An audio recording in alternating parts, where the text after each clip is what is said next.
So hello everyone, welcome back to my channel Learning Bee. Today we are going to discuss about a poem by Judith Wright, Hunting Snake. তো চলো দেখে নিই একবার Judith Wright সম্পর্কে পোয়েমটি শুরু করার আগে। তো জুডিথ রাইট, যার পুরো নাম জুডিথ অ্যারুন্ডেল রাইট, তিনি 1915 সালে জন্মগ্রহণ করেন এবং 2000 সালে মারা যান। She was an Australian poet and environmentalist. তিনি একজন অস্ট্রেলিয়ান পোয়েট ছিলেন এবং একজন পরিবেশবিদ ছিলেন, যার ছাপ তোমরা এই কবিতায় নিশ্চয়ই দেখতে পাবে। Some of her most notable works are The Moving Image, Omen to Man, The Gateway, Bora Ring and many more. তার কিছু খুবই গুরুত্বপূর্ণ কাজের মধ্যে যেগুলো হলো পোয়েম, যেমন the moving image, women to man, the gateway এবং বোরা রিং, আরও অনেক আছে।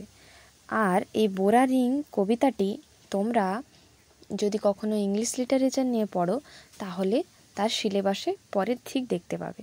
তো চলো এবার কবিতাটি সম্বন্ধে কিছু কথা জেনে নিই।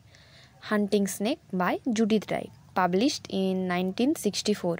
এই কবিতাটি 1964 সালে প্রকাশিত হয়। এর কিছু থিমগুলি হলো যেমন beauty and power of nature, সৌন্দর্য এবং প্রকৃতির শক্তি, and how it can evoke the feelings of wonder, এবং কিভাবে, এখানে এভোক মানে হলো জাগরিত করা, কিভাবে এটা একটা বিস্ময়ের চিন্তা, এমনকি ইভেন ফিয়ার ইন হিউম্যান, মানুষের ভয়কেও জাগরিত করতে পারে। This poem describes the poet's experience of watching a black snake. এই কবিতাটিতে আলোচনা করা হয়েছে লেখিকার একটি এক্সপিরিয়েন্স, একটি কালো সাপকে দেখার, as it makes its way across an area of grassland. তিনি দেখছিলেন কিভাবে ওই কালো সাপটি একটি তৃণভূমির এলাকা জুড়ে তার নিজের পথ তৈরি করে নিচ্ছিল। The poet looks on fascinated as the snake hunts for food and finally disappears. লেখিকা দেখছিলেন মুগ্ধ হয়ে, এখানে ফ্যাসিনেটেড অর্থাৎ মুগ্ধ, যে কিভাবে সাপটি তার খাবারের খোঁজ করেছিল এবং শেষমেশ অদৃশ্য হয়ে গিয়েছিল। তো এই জিনিসটাই আমরা এই কবিতার মধ্যে দেখতে চলেছি। তো চলো এবার আমরা কবিতাটি লাইন বাই লাইন দেখে নিই।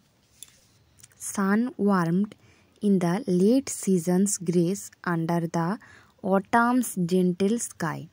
Sun warmed মানে সূর্যের উষ্ণতা, in the late season's grace, late মানে সব থেকে শেষের, সিজন মানে ঋতুর, গ্রেস মানে দয়ায়, under the autumn's gentlest sky, শরতের শান্ত আকাশের নিচে, we walked and froze halfway through a pace, আমরা হেঁটেছিলাম এবং হঠাৎ, ফ্রোজ মানে থমকে দাঁড়িয়ে যাওয়া, হঠাৎ থমকে গেলাম। The great black snake went reeling by, the great black snake একটি কালো সাপ, ওয়েন্ট রিলিং বাই, এখানে রিলিং মানে সাপের আঁকাবাঁকা চলাকে বোঝানো হয়েছে, একটি কালো সাপ চলে যায়।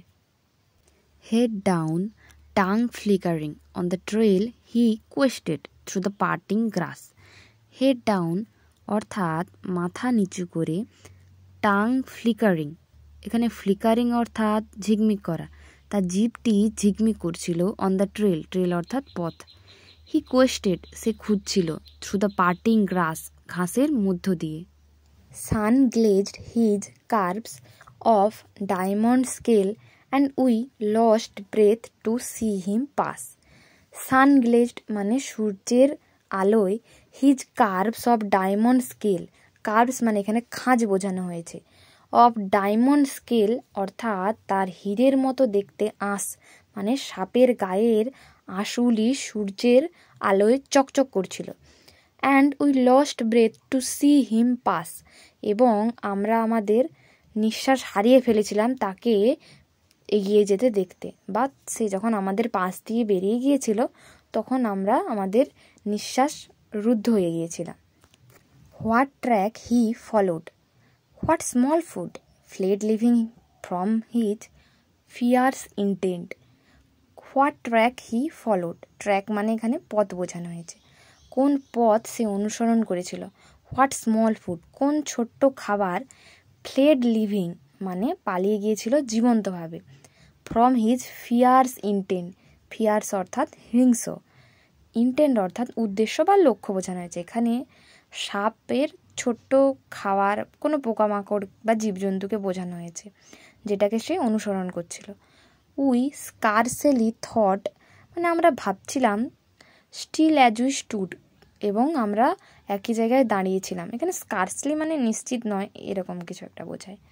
আওয়ার আইস অর্থাৎ আমাদের চোখ went with him as he went, তাকে অনুসরণ করলো যখন সে চলে গেল, অর্থাৎ আমাদের দৃষ্টি তাকে ততক্ষণ পর্যন্ত অনুসরণ করেছিল যতক্ষণ না সে চলে গিয়েছিল। Cold, dark and splendid he was gone into the grass that hid his prey. Cold অর্থাৎ ঠান্ডা, অন্ধকার, অ্যান্ড স্প্লেন্ডিড অর্থাৎ জাঁকজমকপূর্ণ বা এখানে জমকালো বোঝানো হয়েছে। হি ওয়াজ গান, সে চলে গিয়েছিল। ইন্টু দ্য গ্রাস, ঘাসের মধ্য দিয়ে, that hid his pray, pray অর্থাৎ এখানে খাবার বোঝানো হয়েছে, যেটা তার খাবারকে লুকিয়ে রেখেছিল। We took a deeper breath of day, আমরা একটা দীর্ঘ নিঃশ্বাস নিলাম এই দিনে। Looked at each other and went on, আমরা একে অপরের দিকে দেখলাম এবং নিজেদের পথে চলে গেলাম। জুডিথ রাইট তার এই কবিতা হান্টিং স্নেকে মানুষের সাথে প্রকৃতির সম্পর্ক এবং কিভাবে তিনি প্রকৃতিকে দেখে ফ্যাসিনেটেড বা অ্যাডমায়ার্ড এবং অনুপ্রাণিত হন, সেটাই এই কবিতায় লিখেছেন। এই কবিতার কোনো অংশ যদি তোমাদের বুঝতে অসুবিধা হয় তাহলে তোমরা আমাকে সেটা কমেন্টে জানিও, এবং এই কবিতার কোনো কোশ্চেন যেটা তোমাদের সিলেবাসে আছে সেটাও যদি বুঝতে অসুবিধা হয় তাও তোমরা জানিও।